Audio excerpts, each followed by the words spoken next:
Бирок баягындай индийский вариант эмес. Индийский кинодойчу окшото турган. Бул так маалыматтар. Намаз окуп алсаң жүрөгүң таза да болсо болду да. Намаз окугандарды ham көрүп атабыз, олар кандай иштерди кылган, ажыга баргандан көрө. Не кылыш керек? Көпүрө куруп койсо жакшы да. Улуу алым имам Абу Мансур Мухаммад ал-Матуриди жөнүндө сүйлөшөбүз. Бул киши кызматы чоң, илимде орду бар. Бүгүнкү бирдиктүү тема ушул. Колдон келишинче теманы ачып бергенге аракет кылабыз. Кээде ушундай сөз болот. Билип дагы сүйлөйт, билей дагы сүйлөйт дагы ар түрдүү ойлор айтылыр. Жактагандар бар, каршы чыккандар бар дегендейчи. Бүгүн иншалла адилеттүү көз караш менен колдон келишинче түшүндүрөбүз. Ушул бойдон башка суроо калбай турган деңгээлде кылып сүйлөгөнгө аракет кылабыз. Ибн Сиринден айткан сөзү бар. Инна хадал илм дин депчи. Бул илим, бул дин эсептелинет. Ошон үчүн фандур амман таахуду динакум. Диниңерди каяктан алып атканыңарга карагыла деген ошол уран менен биздин Азия өлкөсүндө дээрлик мына Туркия, Индия өлкөмүндө кеңири илими тараган, илими жарыгы тийген ошол имам Абу Мансур ал-Матуриди эмгектер жөнүндө айтабыз. Биринчи кезекте айта турган болбосок, бул кишинин каалайбызбы, каалабайбызбы? Пенде деп кабыл алышыбыз керек. Пендени билип атасыздар, пенде адам. Артыкчылыктары бар, кемчилдиги менен бирге. Бирок пайгамбарыбызды Аллах Таала кемчилдиктерин өзү сактап койгон, аны биз 100% айтабыз. Бирок андан башка бардыгынын кемчилдиктери болгон болмосо, ошондой деп не деп кой жогорку деңгээлде кабыл алабыз. Эме кыска өмүр баян жөнүндө айта турган болсок, бул хижри жылдагы 3-кылымда, тагыраак айтканда 852 жылдары ошол Өзбекстандын эски Борбор шаары, билесиздер, эски Борбор шаары Самарканд болгон. Ошо Самаркандтагы Матурид деген айылда төрөлгөн, ошол жерде эмгек кылган.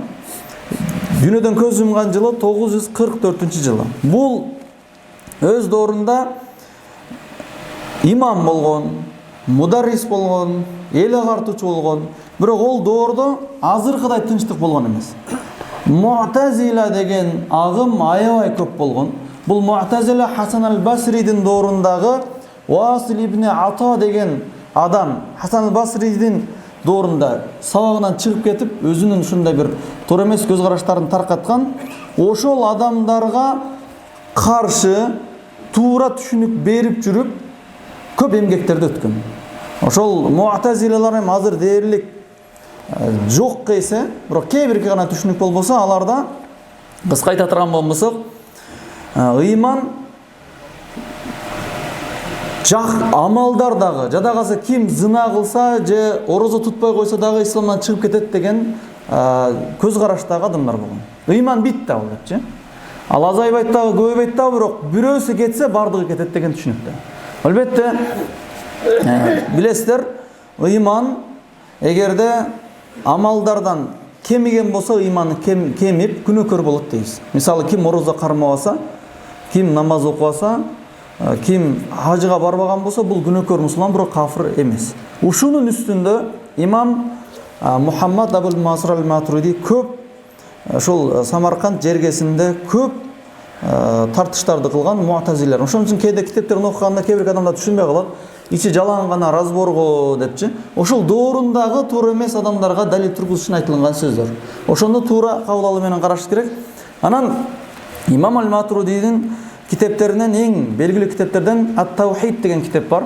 Таухид деген Аллага иман келтирүү, периштелерге иман келтирүү, китептерге иман келтирүү, тагдырга иман келтирүү жөнүндө кеңири өзүнүн көз карашын, туура түшүнүгүн далилдер менен айткан. Жана Мабадил иман деп атап коет бул китептин экинчиси. Жана имам ал-Матуридинин тафсир китеби бар.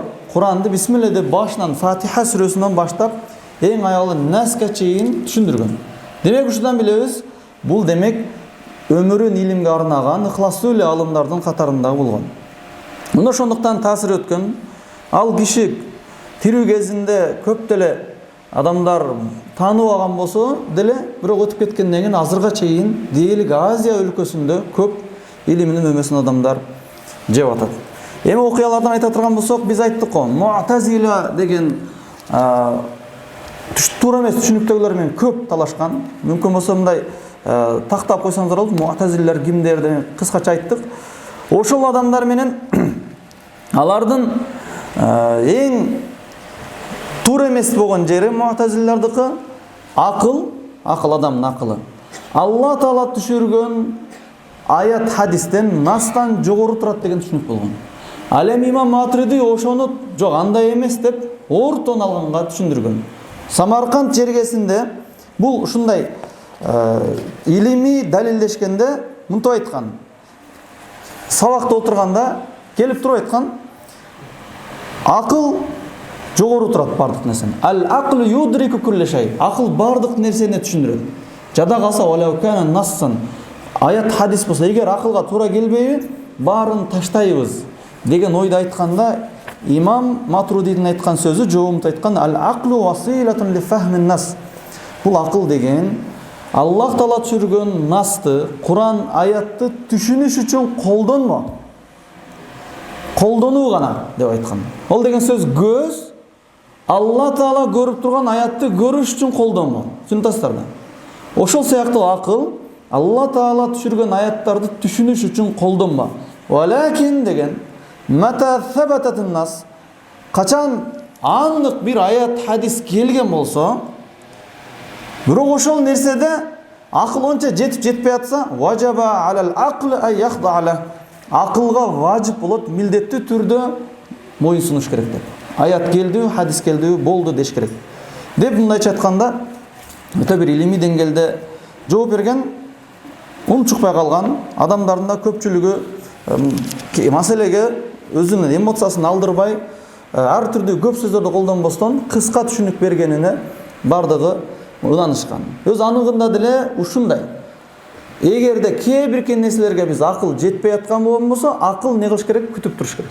Мисалы, Фил сүрөсүндө Алла Таала абабил бир жамаат куш менен келип Мекке Кабаны талкалаганы келген душмандарды куштар бутундагы жана оозундагы таштарды таштап ойрон кылды. Кантип эле, ол кандай бир кайсы бир ушундай бир вирус беле же бир оружие беле не эле деп таппай атат сразу. Эч ким таппайт анычы. Бирок ошол жерде не кылыш керек? Бул аятта келди, бирок кайсы бир деңгээлде жок кылган болду. Ушул майна. Эгерде аннык нас келген болсо, акылга важип болот бул нерсеге моюн сунганга. Анан имам Матуридинин илимде болгон кичпейилдигинен бирөөсү колдон келишинче жакшылык иштерин, ибадаттарын жашырын аткарат эле. Жашырын аткарат, өзүн популярный кылганга аракет кылбайт эле. Популярный кылганга аракет кылбайт эле дегени, анын алдында андан дагы күчтүү адамдар чыкса, азыркы анча мынча өзгөргөндө, ол начарраак, ол мындайраак деп коомдон бөлбөйт эле. Бардыгын баалап кете берет эле. Кылган илим Алланын алдында кабыл болсун да, ошондуктан өзүнүн сөзү бар, имам Матуридин сөзү бар: ал-илму лайса лит-тафахур. Бул илим мактаныш үчүн эмес, балли хидаятул умма. Бул илим могул үммөттүн туура жолун табыш үчүн үйрөнүлөт деген. Чынында ушундай, туурабы? Илим, мисалы биз аздыр көбү кичине нерсени билсек, бул жеке бир статусту көтөрүш үчүн эмес. Бул үммөт колдон келишинче таанып калыш үчүн.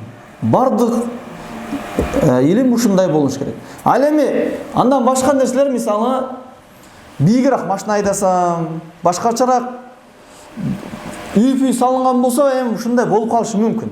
Элден калбайын деген нерседечи. Бирок илим эч кандай андай максат кылынбайт. Болгону жетишинче, колдон келишинче элге туура жолду түшүндүрүш үчүн болуш керек. Ошондуктан адамдар бул кишинин кабыл алынган илиминен пайдаланып келатат. Болгону бир кемчилдик бар. Дагы деле илим деген ийне менен кудук казуу деп коет. Кудук казылбагандыктан эмгектери казылбай эле калып кетет дагы, жөн гана аты рекламный щит катары эле айтылат. Бул имам деп элечи. Бирок негизи чукуп келген болсок, кызматтары толтура. Анын жумшактыгы, жөнөкөйлүгү айттык, ошол доордо муътазилалар, философтор, дин душмандары дагы кичине бир китептерди окуп алып туруп талашкандар көп болгон. Ошолорго жоопту сабыр менен жана ошого жараша өзүнө жараша өзү кабыл ала турган деңгээлде далил менен жооп берип турган. Анан ушул жерде бир нерсени айтышыбыз керек.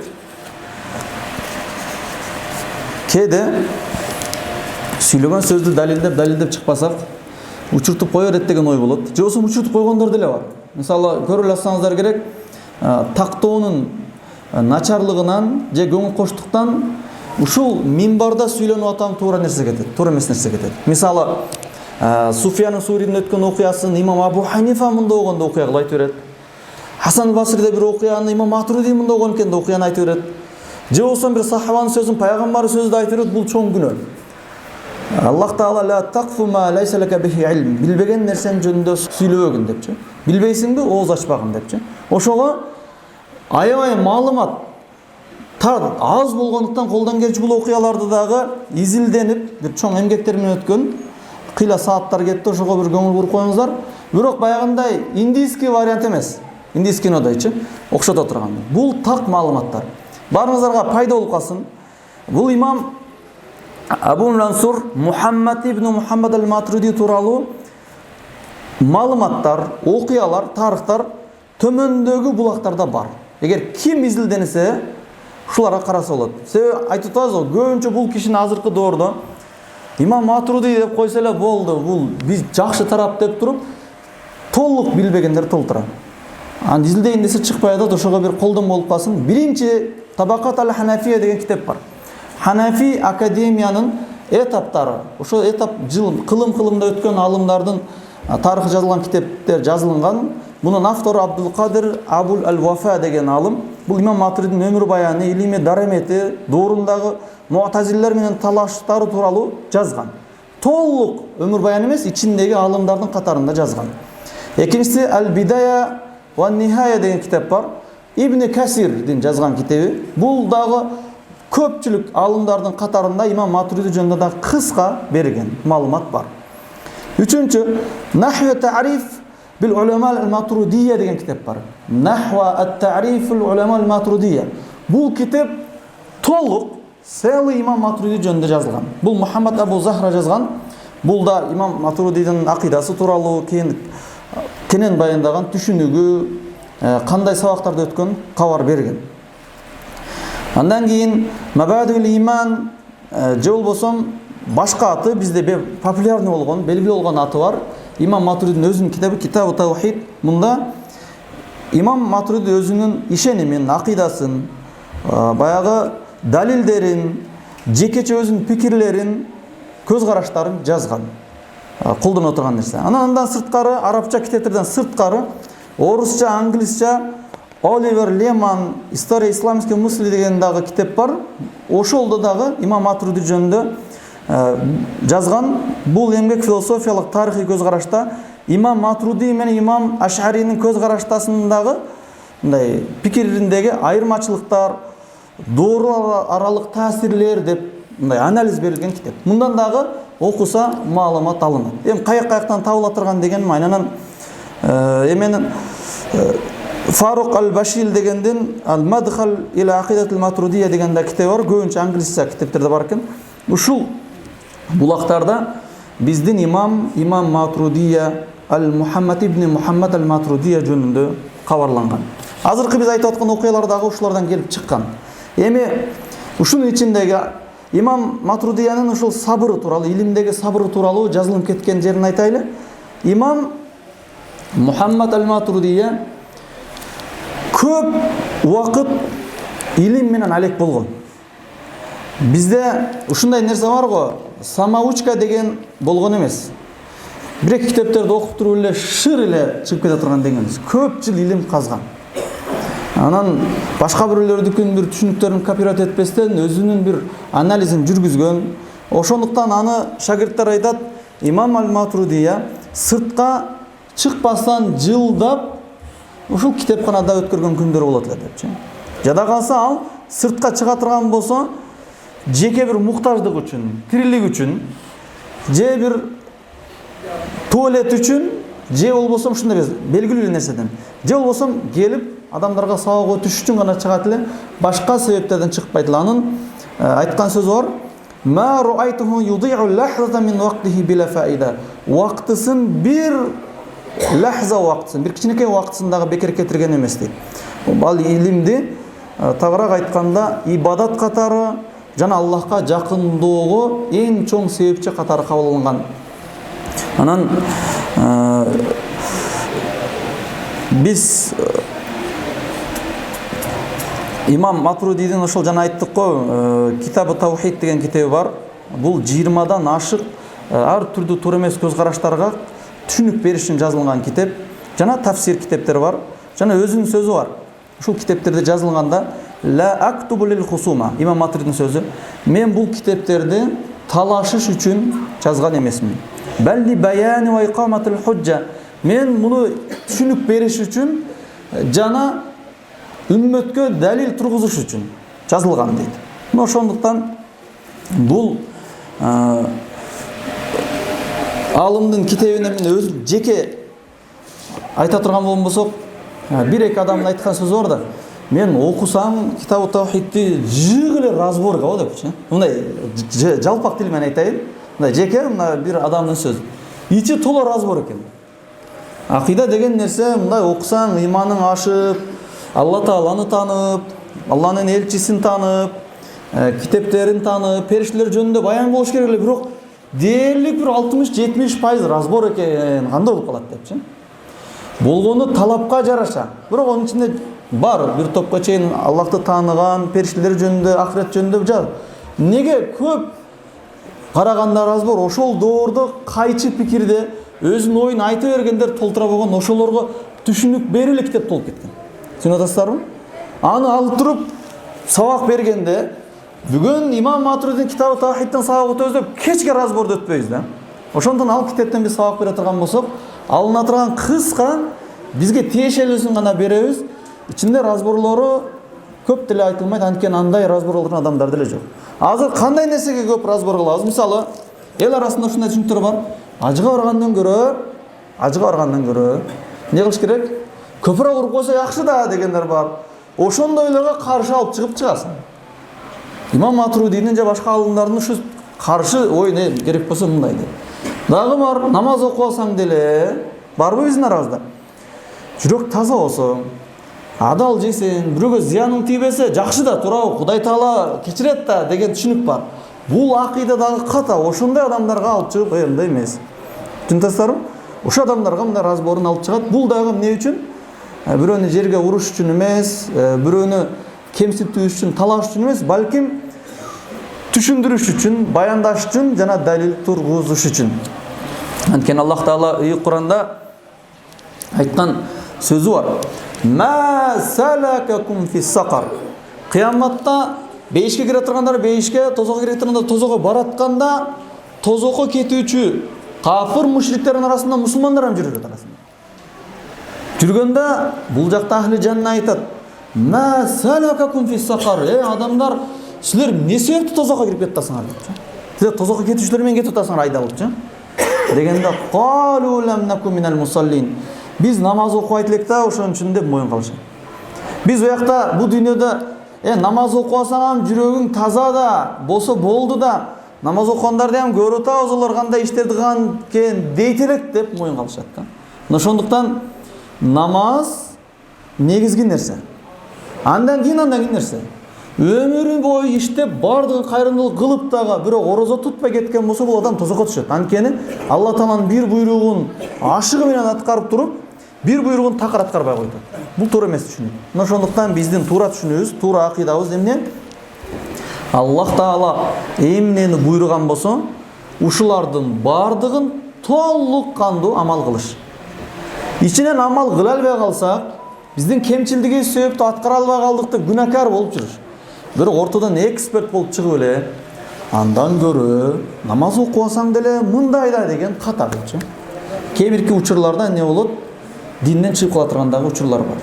Анан экинчиси, Имам Матуридин көп кылган эмгектеринен ыйман маселесинен кимде ким орозо тутпасаң дагы, ажылык кылбасаң дагы, жалкоолонуп намаз окубасаң дагы мусулман бойдон тура бересиң. Бирок күнәкар мусулман болосуң, фасык мусулман болосуң, начар мусулман болосуң, бирок мусулмансың. Эгер кыяматка барганда Алла Таала кечирсе, бейишке киресиң, кечирбесе өзүң истайтканга жараша тозокко түшөсүң деген түшүнүк менен жүргөн. Бирок азыр дагы кээде ушундай адамдар бар. Жинсүл амал деп коет. Амал имандан. Амал имандан, орозо тутуштагы имандан, садаканы бериштагы имандан.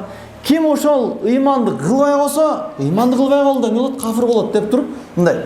Амал имандан деп туруп, туурабы деп туруп, анан эреженин үстүндө өзүнүн бир жыйынтыгын, хуласасын алып чыгат. Демек ошол иманды кылсаң эмне болот? Бул кафир болот дегендер бар. Жок, андай эмес. Болгону ошол иманды кылбай койсо эмне болот? Имандын ошол бөлүкчөсүн кылбады. Иманы кыска, туура эмес, күнөөкөр мусулман деп эсептелинет. Кимде ким ла илаха иллаллах деген болсо, Аллахты жалгыз деп күбөлүк берген болсо, бул мусулман эсептелинет. Андан кийинки нерсе ага жүктөлүнөт. Демек сен намаз оку, ороза карма, хажылык кыл, закетиңди бер. Аны кылбаса эмне болот? Сен күнөөкөр болуп тура бересиң. Бул ушул биздин эйишке жетире турган туура түшүнүк. Мына ушундай имамдын кылган эмгектери дагы ушунун үстүндө болгон. Аллах Таала Кур'анда айткан бул эреже, бул эрежени карапайым эл, кичинекейлерден баштап чоңуна чейин, илимдүү, илимсизби, байбы, кедейби, ким болбосун, жашоосунда эреже катары алыш керек. Кул ин жа'ал фасикун би набаин фатабайяну деген Аллах Таала. Фарз, эгерде бирөө туура эмес кабар айткан болсо, аны тактап билгиле деген. Шыр эле ошондой экен дебегиле, тактагыла депчи. Кайсы нерсени тактабайсыз билесиздерби? Имам Маликтин айткан сөзү бар. Бардык адамдын айткан сөзү туура болсо кабыл алынат, туура эмес болсо ташталат. Бирок бир гана мына кабырда жаткан адамдын сөзү дайым алынат деп пайгамбарыбызды ошо Навай мешитте кабырын көрсөткөн. Пайгамбарыбызды тактабай ала бересиз. Алла Таала түшкөн аятпы толук алабыз. Бирок башка адамдар бул мындай экен да, бул начар экен да, бул мына кыйшыйыптыр, анда кыйшыйыптыр десе, ушуну тактайбыз. Жада калса үй бүлөк маселелер деле ошондой. Сен келиниң мында болуп тур, ана мында болуп тур десең тактайбыз. Палан күйөө балаң мында болуп тур десең тактайбыз. Палан досуң мында болуп кетти, айнып кетти, начар болуп кетти десе тактайбыз. Бул бирдиктүү эреже. Кимди бирөө жамандаса, эмне кылынат экен эреже? Такталынат. Айткан деле шыр эле жаман кабар болсо, кабыл ала бергендик бул туура эмес. А бирок жакшы кабар алса эмне болот? Бул аяттын маанисинде жакшы кабар болсо айтылып берет. Мисалы бирөөнүн даражасын көтөрө турган деңгээлде, бир туура жолго баштай турган нерсе. Бирок мындай десе да, палан бул ушу көз карашы начар экен, бул ушу четте окуп келиптир эле, биякта окуп келиптир эле, ошон үчүн начар эле десе, буну эмне кылабыз? Тактайбыз.